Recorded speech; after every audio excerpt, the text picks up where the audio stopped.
خب زنگ دیگه تلفنی رو میشنیم توسط واتساپ. الو. سلام علیکم. و علیکم سلام، خوش آمدید به برنامه صدای مردم.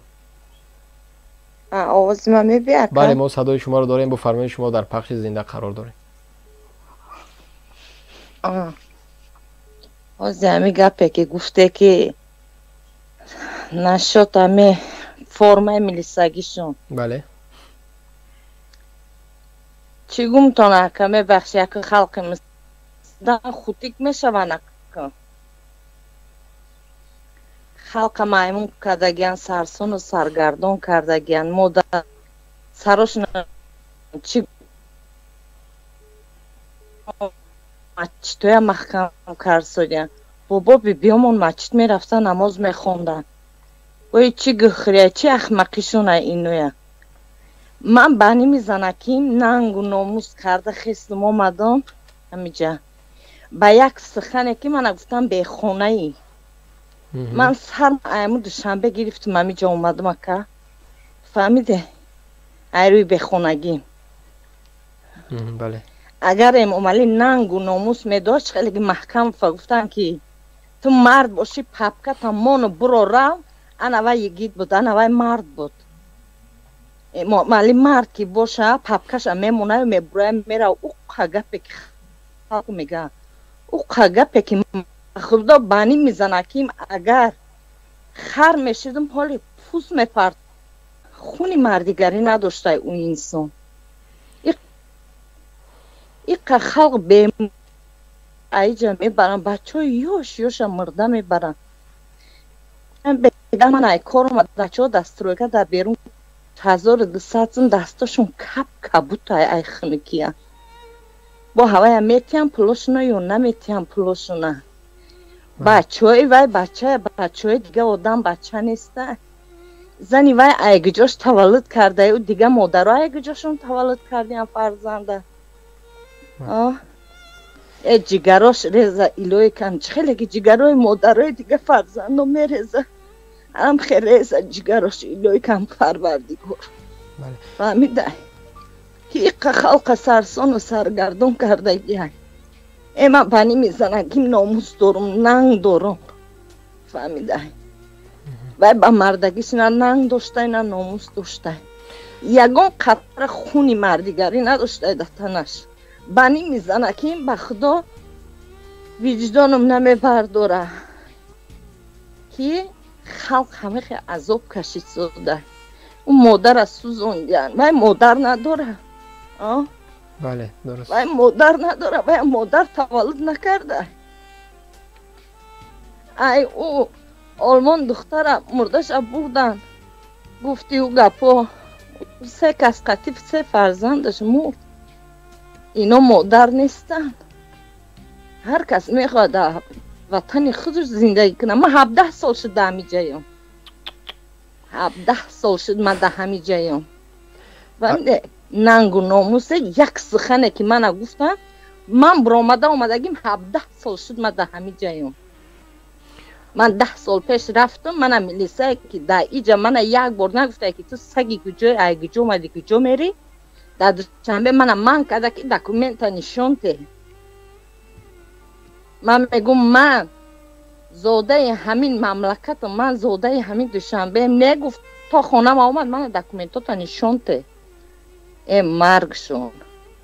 مرگشون که در شهر روسیه من 17 سال شد نمیپرسن دکومنت تو کنی من در شهر خودم من ملیسا میگه که دکومنتات نشون ده تو دهنی داری من رفته من دکومنتو من برآوردم در او پدنالتی به صاحب من نشون دادم دکومنتو که ما دیسویتینه شهروندی همین مملکتم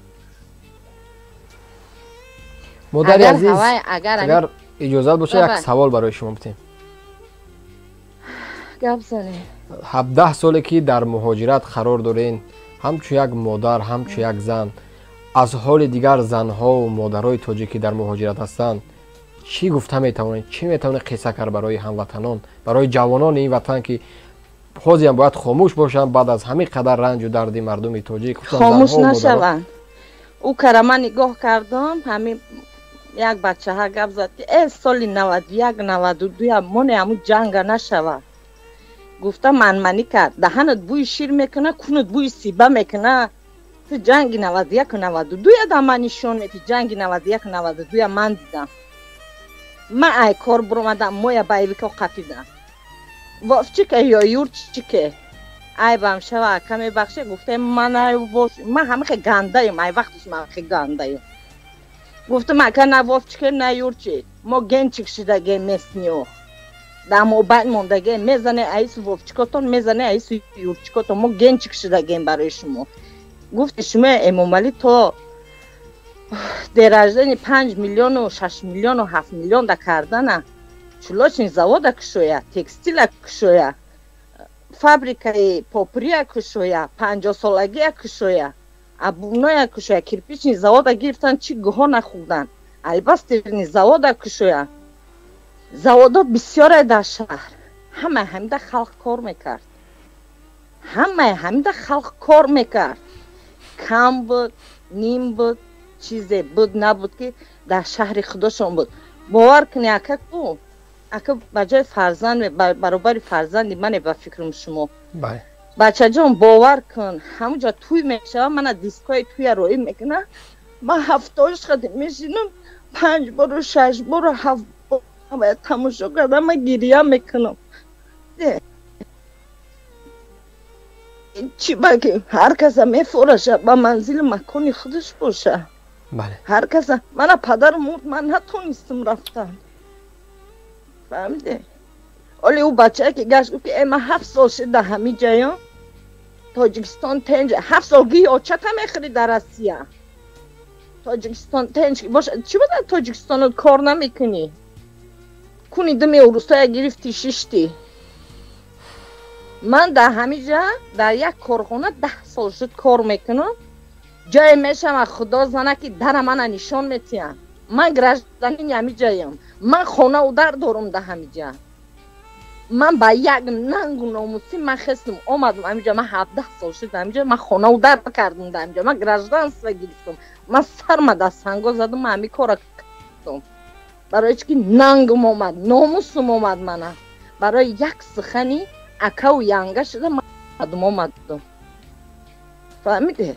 بله من در نشان میتیم او روز من قد بگو روسی паданалакс нациста я говорю что ваш президент делает там что он делает там в суде штаны оттирает гуфтом сидите штаны оттирает идите спросите у него что он там делает что вы у меня спрашиваете-то я тут при чем вы понаехали тут мама в том я не у тебя живу и я не твой хлеб ем я у себя дома живу, я работаю, как ты работаешь здесь.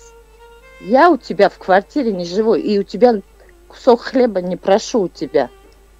Что ваш президент... Что ваш президент делает? Меня так мучает свой народ. Мы потом езжайте к нам, спрашивайте его. Что вы у меня спрашиваете? Спрашивайте у него. Чигум шона? Чимеги халки? این خلق همین نامسلمان دا چی می کافر گو مکه گناه میشه نامسلمان دا چی گو خب مادر عزیز هرچند که نباشند فکر میکنم از همه حکومتدارای ما خوبترن که اقلا توانستند ما و شما را در همون فضای خودشان راه دهند که مردم صاحب یک بردنان است اما میخوام از شما خواهش کنم که برای جوانان همین وطن چی میگین برای زنهای وطن چی میگین برای مردهایی که میشینن ناموس مردی میزنن میشینن دعوا از جوان مردی میکنن میشینن غرور مردیشون رو بلند میکنن جواب به فلانی من فلانی هستم من فلان میکنم نفرایی که از منبرهای حکومت میشینن خطاب میکنن ما وطن دوست هستیم درباره وطن صد داستان و رمان و نمیدونم حکایه مینویسن درباره او یک چی پیغام داره مادر عزیز پیغامم چیه؟ ای خوابی گران خیزه خلق بس عذاب همین عذابی که خلق مسلمان کشیده بس کنه خیزه بجنگ 91 92 نترسونن خلق گفتی او برادر بود که یک خس هیچیه خسای جمع کنه یک جاروب شوه یک چی می شوه اینش ایس گاب میزنم وایش خیلی مردکو که نخستن بیا اینم هم میخزم یکم. من او جنگ دیدم در پیش خونه ما همون جنگ بود، هیچی چایخانی راحت ده. من همون جنگ دیدم، من ای خونم سر شدگیم، ای جنگش هم سر شدگیم، ای همش هم دیدگیم. من ایگون چی نمیترسم بغرض ای الله، من ایگون کسی نمیترسم. جانی من فقط همون الله میگیره دیگه، هیچ که گرفته نمیتونه، نه امامالیش میگیره نه دیگرش میتونه. من که اجالم رسیدگی نباشه اگر 50 تیر زنن من نمیمرم. بله خیزن خواب از تو کار میکنن، فریب میکنن شونا 5 ماهی 6 سالی پگه پلوشونا نمیتونن بچورو میخزن میروان کسال میشون. گفتی او گپا دوستون کار میکنن میروان زن میگیرن دا اوجا، زناشونا میپرتن میخزن میبیان دا ایجا. بسیاری بچه دا همینجا هستن زن گرفته کن اومدگی هن. شرایطی رفتن ندارن، نمیتونن رفتن. بعد همین یک گپی دیگه، من همین زنکای تاجیکه که همینجا اومدگی نیستن، عذاب همینجا دیدگی نیستن. من یک گپ دیگه گپ زنم، ای زنکو کمتر با انصاف شویتون، التماس کمک با انصاف شویتون. السلام علیکم اول پرسه که سلامتی چخیله، پوچت گرمه، اشکمکت سیره مردک، اول هم خیگل زنه، بعد پول پرسه. همین 20 میلیون نگفته که ای مردک پول داری پول روی کن. اوکی در اینجا درختی دلار کوریدگیه یا درختی یورو کوریدگیه تونه. بیچاره در پدوالا خوان، بیچاره در کریشو خوان. در همین گوجه که نباشه همین بیچاره خوبه، کمک انصاف کنیتون. میفهم شرایط دوشنبه وزمینه، ای حد وزمینی بده. نکی با این درجه بعد هم کمک انصاف هم در کوره. کمک بسیار نه. بله. سلامت باشی مادری عزیز، زنده باشین، با شجاعت، با اون غیرت، با اون پناهتون به خدا در امان باشه. سلامت باشین، زنده باشین. خب میخوام یک خطاب داشته باشم بعد از سخنهای همین مادر، بعد از شجاعت، بعد از غیرت، بعد از همون غرور مادری تاجیکی پیغام داشته باشم با قدرتمندان، پیغام داشته باشم با شخصان فعال جامعه، پیغام داشته باشم با باقی مانده زنها و مادران، پیغام داشته باشم با آنانی که از منبرهای بلند میشینین.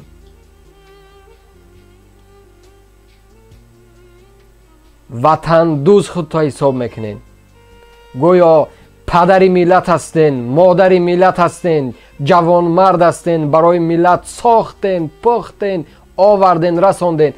گوش کنین صدای زن را، آب چشمی مادری تاجیک را گوش کنید، ببینین با چشماتان، فکر کنین با عقلاتان که زن تاجیک، مادری تاجیک با سیاست های خطای شما در کدام فضا قرار دارد. طوری که شاعر میگه با چشم انتظار ما ز غفلت خاک پاشیدین. از خاموشی مردمی که بیچاره شما را باور کردند، برای شما اطمینان کردند، آوردن شما را شیناندند، رفتن مهاجرت، اما از این غفلت مردم استفاده بردین.